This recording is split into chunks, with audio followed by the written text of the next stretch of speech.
আমার স্বামী বিয়ের 2 দিন পর বিদেশ চলে গিয়েছিল। আমি আগে যদি জানতাম যে সে বিয়ের পরপরই বিদেশ চলে যাবে তাহলে আমি তাকে বিয়ে করতাম না। কিন্তু আমার স্বামীকে আমি বলেছিলাম, তোমার এই বিশাল বাড়িতে আমি একা একা থাকতে পারবো না। কিন্তু আমার স্বামী আমার কোনো কথাই শোনেনি। সে আমায় বলল, তোমার কোন চিন্তা করতে হবে না, আমার ছোট বাতি যাকে আমি তোমাকে দেখাশোনা করার জন্য রেখে যাব। আমি এতে কিছুটা সাহস পেলাম। তারপর ভাসুরের ছেলেকে মানে আমার স্বামীর ছোট ভাই তাকে রেখে গিয়েছিল। আমি তো তাকে ছোট বালক ভাবতাম, কিন্তু এই ছোট বালকের রুম থেকে প্রত্যেকদিন এক অদ্ভুত আওয়াজ আসত। তাই আমি একদিন জানালার ফুটো দিয়ে দেখলাম সে মোবাইলে কি যেন দেখছে আর অদ্ভুত আওয়াজ করছে। এরপর দিন সে আমার রুমে থাকতে চাইতো আর বলতো, কাকি আমার খুব ভয় লাগে একা থাকতে। তারপর আমি তাকে বাচ্চা ভেবে আমার রুমে থাকতে দিলাম। তারপর গভীর রাতে আমার সাথে যা ঘটেছিল তা শুনলে বন্ধুরা তোমাদের মাথার গান চলে যাবে। তাহলে মূল বিষয়টা শুরু করি। আমার নাম সবিতা। আমি খুব সুন্দরী ছিলাম বলে বড় দাদা আমার বিয়ে জিতের সঙ্গে দিয়েছিল। জিত খুব ধনী পরিবারের ছেলে ছিল, তার বাবা মা ছিল না, কিন্তু তাদের অনেক সম্পত্তি ছিল। কিন্তু জিত নিজেও অনেক বড় এক 00 পোস্টে একটি বেসরকারি প্রতিষ্ঠানে চাকরি করত। আমি গরিব হওয়া সত্ত্বেও জিত আমাকে পছন্দ করেছিল, কারণ আমি দেখতে ভীষণ সুন্দরী ছিলাম। সে আমাদের কাছে কোন স্বর্ণ অলংকারের দাবি করেনি। আমার বিয়ে কেন ডিমান্ডে হয়েছিল? আমি তো খুব খুশি ছিলাম এটা ভেবে যে আমার বিয়ে জিতের সঙ্গে হচ্ছে।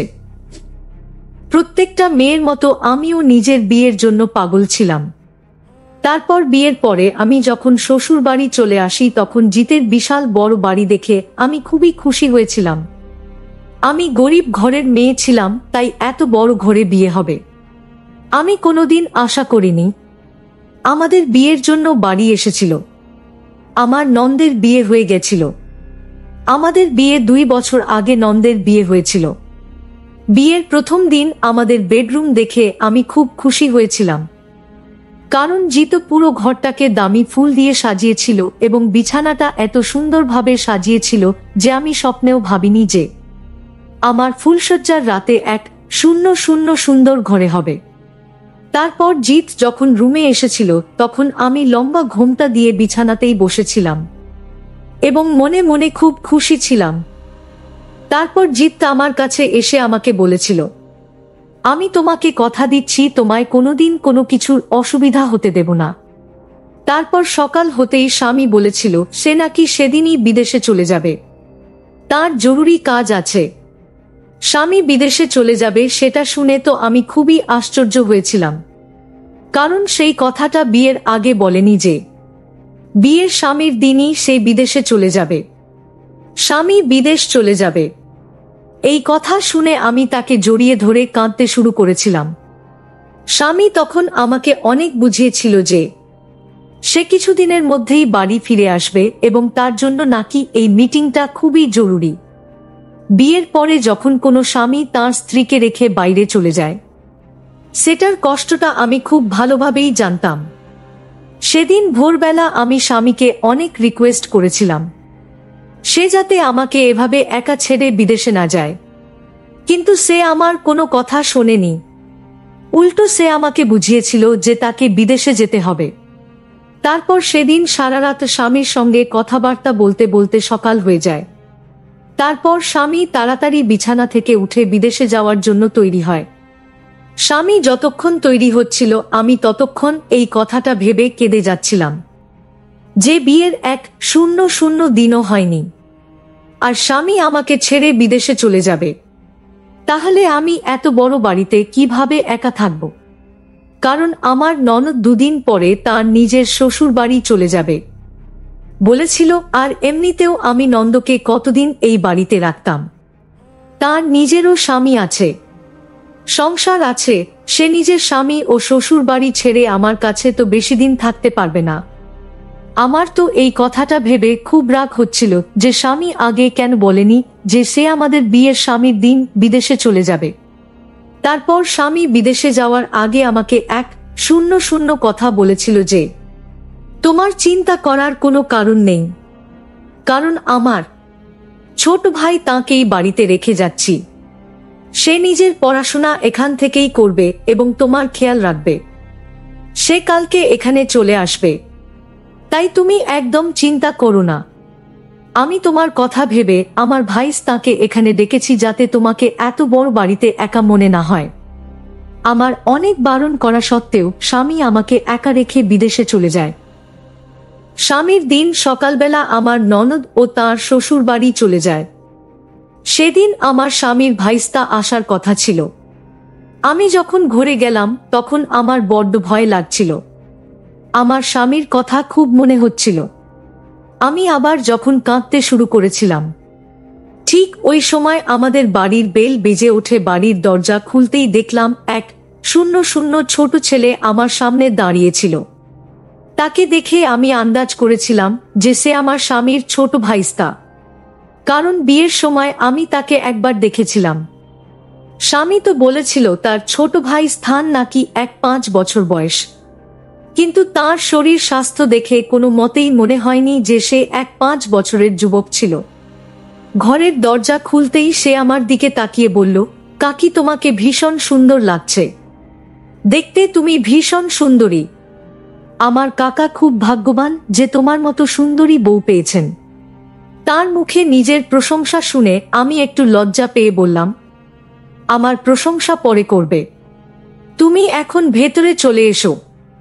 সে বাড়ি আসার পরে স্বামীকে ফোন করে বলেছিলাম যে তার ছোট ভাই স্টার বাড়ি চলে এসেছে। স্বামী ছোট ভাই, তার নাম রামি, মামার স্বামীর বড় ভাইয়ের ছেলে মানের। আমি মেরেই বাড়িতে আসার পরেও আমি স্বামীকে প্রায় ফোন করে কান্নাকাটি করে বলতাম যে সে যাতে বাড়ি ফিরে চলে আসে। তখন স্বামী আমাকে একটাই কথা বলতো, তার কাজ শেষ না হওয়া পর্যন্ত সে নাকি বাড়ি ফিরে আসতে পারবে না।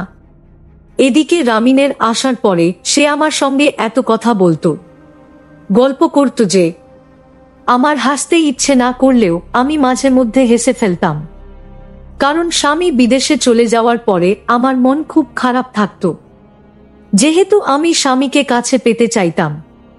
এদিকে ধীরে ধীরে রামিন তার প্রত্যেকটা কথা আমার সঙ্গে শেয়ার করত এবং সে প্রত্যেকটা দিন আমার সৌন্দর্যের খুবই প্রশংসা করত। ধীরে ধীরে আমার মনে হতে লাগলো যে সে হয়তো আমার কাছে কিছু চাওয়ার চেষ্টা করছে, কারণ আমি যখনই রান্নাঘরে রান্না করতাম তখন সে হঠাৎ করে আমার রান্নাঘরে এসে দাঁড়িয়ে থাকতো এবং আমাকে ভয় পাইয়ে দিত। আমি তো তাকে ছোট বালক ভেবে কিছু বলতাম না, কিন্তু তার এই ব্যবহার আমার ভীষণই খারাপ লাগতো।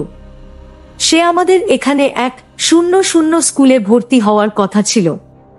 সে বাড়ির বাইরে গেলে আমাকে কিন্তু বলে যেত। একদিন রামি বলল, কাকি তুমি একা একা রুমে ঘুমাতে ভয় পাও না? আমি তো রামের কথা শুনে তার কথাটাকে ঘুরিয়ে দেওয়ার চেষ্টা করেছিলাম, কিন্তু সে প্রত্যেকদিন আমাকে একটাই কথা বলতো যে কাকি আমি তোমার রুমে ঘুমাতে চাই, কারণ আমি এই এত বড় বাড়িতে একা রুমে থাকতে ভয় পাই। আমি তো প্রত্যেক 1-2 হেসে তার এই কথাকে উড়িয়ে দিতাম, কিন্তু ধীরে ধীরে তার এই কথার মানে আমার কাছে ব্যাপারটা অন্যরকম মনে হয়। আমি তখন ঘরের ভিতরে দরজা বন্ধ করে স্বামীকে ফোন করতাম এবং কাঁদতাম, কিন্তু আমি নিজের মনের কথাগুলো স্বামীকে কোনোদিন বলতে পারতাম না। একদিন রাত্রিবেলা আমি যখন নিজের ঘরে ঘুমিয়েছিলাম তখন মনে হলো ছোট ভাই তার ঘর থেকে, মানে রামের ঘর থেকে যেন কিছু 100 আওয়াজ আসছে।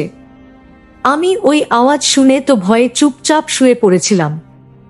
আমার তো সাহস হয়নি এটা দেখার যে তার ঘর থেকে ওটা কিসের আওয়াজ আসছিল। এমনকি বেশ কিছুদিনে আমি তার 100 বিষয় লক্ষ্য করেছিলাম। সে প্রত্যেকদিন মোবাইলের মধ্যে কিছু না কিছু দেখতে, এবং আমি যখনই তার পাশে যেতাম সে ঘাবড়ে গিয়ে মোবাইলটাকে বন্ধ করে রেখে দিত। জানি না সে মোবাইলের মধ্যে এমন কি দেখত যে আমাকে দেখা মাত্রই সে মোবাইলটাকে বন্ধ করে রেখে দিত। আমি তাকে কোনো কিছু জিজ্ঞেস করার সাহস পাইনি, কারণ জানি না কেন আমার মনের মধ্যে 100 ভয় ছিল যে আমি বাড়িতে একা আছি আমার স্বামী বিদেশে আছে এবং আমি যদি তাকে কোনো কিছু জিজ্ঞেস করতে চাই এবং সে যদি আমার সঙ্গে কোনো কিছু করে বসে তাহলে তো সমস্যা হয়ে যাবে। আমি তো বুঝতে পারছিলাম না এই কথাগুলো আমি কাকে বলব, কার সঙ্গে আমি এই কথাগুলো শেয়ার করব। তারপর সেদিন রাত্রিবেলা অনেক বৃষ্টি হচ্ছিল এবং সেদিনও অর্ধেক রাতে রামের রুম থেকে এক শূন্য শূন্য অন্যরকম আওয়াজ আসছিল। ভেবেছিলাম আজকেই যে সে রুমের মধ্যে এমন কি করে এবং তার রুম থেকে এটা কিসের শব্দ আসে। কিন্তু ওই রাতের অন্ধকারে আমার নিজের রুম থেকে বেরোনোর একদম সাহস হয়নি। উল্টে আমি স্বামীকে ফোন করে অনেক রিকোয়েস্ট করে বলেছিলাম যে সে যাতে তাড়াতাড়ি বাড়ি ফিরে চলে আসে, কিন্তু সে প্রত্যেকবার একটাই কথা বলতো। স্বামীর দিন সকালবেলা আমি যখন রান্নাঘরে জলখাবারের আয়োজন করেছিলাম, তখন রামিম রান্নাঘরে এসে আমার পাশে দাঁড়িয়ে বলল, কাকিমা তুমি কবে তোমার রুমে আমাকে নিবে? আমি তো ছোট মানুষ, আমি একা থাকতে আমার খুব ভয় করে। আমার ধৈর্যের বাঁধ ভেঙে গেছে। আমারও তো মন চায়, কারণ আমি এত বড় বাড়িতে একাই ছিলাম এবং ছোট্ট ছেলের মুখ থেকে এই ধরনের কথা শুনে মনে মনে ভীষণ ভয় পেয়েছিলাম। কিন্তু আমি তাকে বুঝতে দেননি যে আমি তার কথায় ভয় পেয়েছি বা আমি তার মনের চিন্তাধারা বুঝতে পেরে গেছি। তারপর আমি ইচ্ছে করে হেসে তার ওই কথাকে উড়িয়ে দিয়েছিলাম। সেদিনের আমি যখন কলেজ চলে গিয়েছিল, তখন আমি ঘরে একা বসে খুব কেঁদেছিলাম, কারণ এই কথাগুলো আমি কাকে বলতাম? এই কথাগুলো শোনার মতো আমার পাশে কেউ ছিল না। কেন সে আমার রুমে থাকতে চায়? তার উদ্দেশ্য কি? ভেবেছিলাম স্বামীকে রামের ব্যাপারে সবকিছু বলে দেব, কিন্তু স্বামী যদি আমাকে অন্য কিছু ভেবে বসে থাকে। আমি কিছু বলতে পারিনি। আমি চুপচাপ এগুলোর সঙ্গে করছিলাম। এদিকে প্রত্যেকদিন রাতে রামের ঘর থেকে আজব ধরনের আওয়াজ শুনতে পেতাম।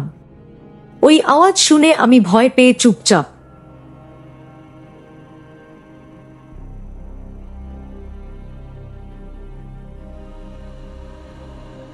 নিজের ঘরের দরজা বন্ধ করে শুয়ে পড়তাম আর ভাবতাম আমার স্বামী যদি কাছে থাকতো তাহলে আজ আমাকে এতটা ভয় লাগতো না, আজ আমাকে এতটা একা মনে হতো না।